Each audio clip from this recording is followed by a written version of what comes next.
Tanbih merupakan pesan dan wasiat dari Syekh Abdullah Mubarak bin Nur Muhammad yang lebih dikenal dengan Abah Sepuh.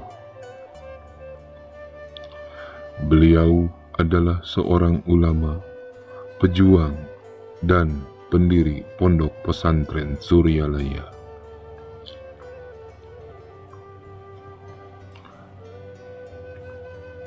Sebagai manusia, tentu usia seseorang terbatas.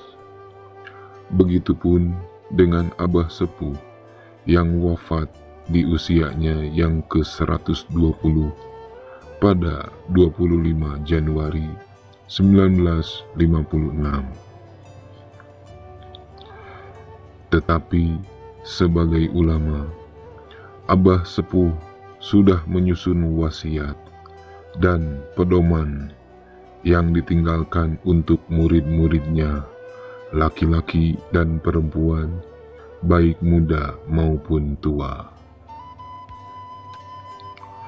Warisan Abah Sepuh ini sudah seyogyanya diamalkan dan dilestarikan, sehingga bisa dimengerti mengapa setiap manakib yang diselenggarakan selalu dibacakan kembali tanbih, agar terus diingat, dihayati, dan diamalkan.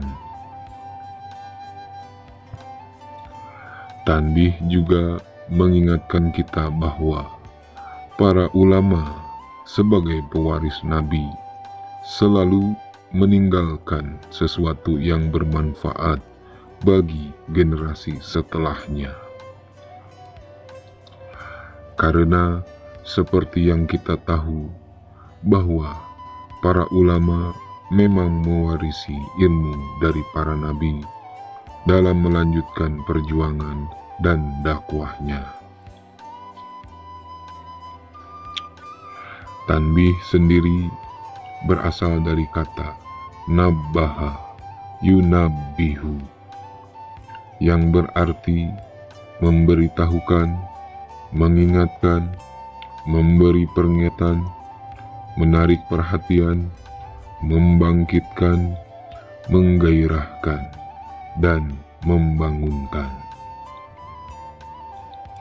Sehingga tanbih bisa dikatakan sebagai peringatan yang mesti mendapat perhatian secara seksama. Tanbih juga mengingatkan mereka yang lalai dan belum sadar. Selain itu, tanbih membangkitkan mereka yang jatuh dan terpuruk, serta membangunkan mereka yang tengah tertidur lelap. Tanbih yang dibacakan, diperdengarkan, serta dikaji mampu menggairahkan orang untuk mengamalkan dan melestarikan nilai-nilai di dalamnya. Tidak aneh jika tanbih yang berisikan pesan moral itu selalu dibahas dan tak berhenti dikaji.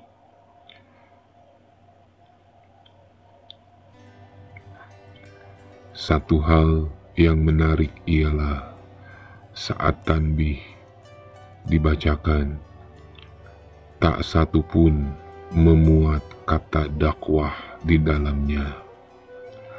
Dakwah yang merupakan tugas mulia, bahkan hingga dibentuk lembaga dakwah secara khusus, justru tak masuk dalam susunan wasiat Abah Sepuh tersebut. Tetapi jika dicermati isi dan kandungannya, tanbih adalah dakwah itu sendiri. Dakwah yang diusung oleh Abah Sepuh bukan dakwah dalam arti sempit seperti berceramah ataupun tausiah. Dakwah bukan ditempatkan pada posisi yang hanya bisa dilakukan oleh para dai, ustadz maupun kiai.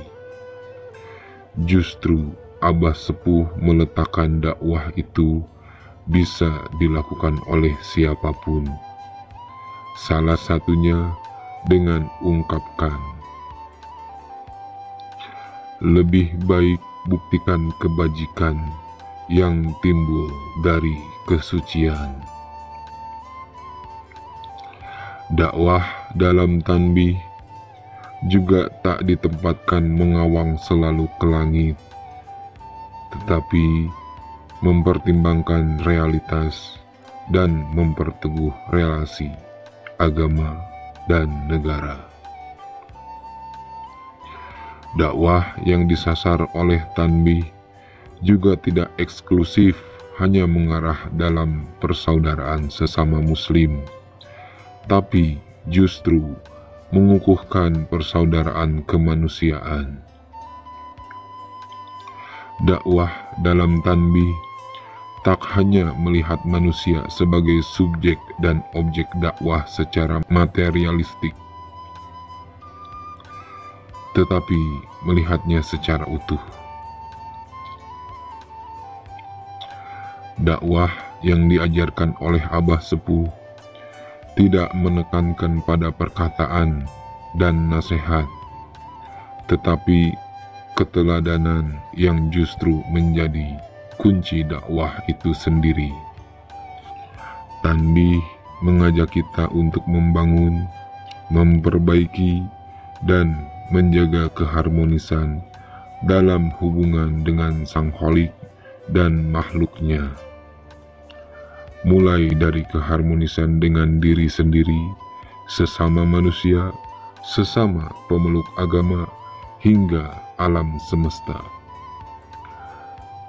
Dakwah dalam tanbih juga bukan hanya fokus pada mewujudkan kesehatan manusia secara fisik, akan tetapi secara lahir dan batin, yang diistilahkan dengan kata cager bager lahir batin. Dakwah yang diajarkan tanbih bukan hanya bersifat individualistik, tapi menekankan pada sinergitas, kerjasama, kolaborasi, dan gotong royong dengan sesama tanpa pandang bulu. Dakwah yang diisyaratkan tanbih bukan dilakukan dengan serampangan dan berantakan, tapi justru dilakukan secara manajemen yang baik dan tertib.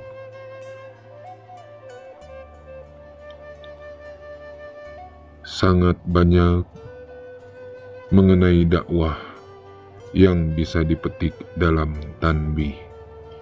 Jika disimpulkan, tanbih sejalan dengan misi yang dibawa oleh Rasulullah SAW, yakni untuk menyempurnakan kemuliaan akhlak dan sebagai rahmat bagi alam semesta.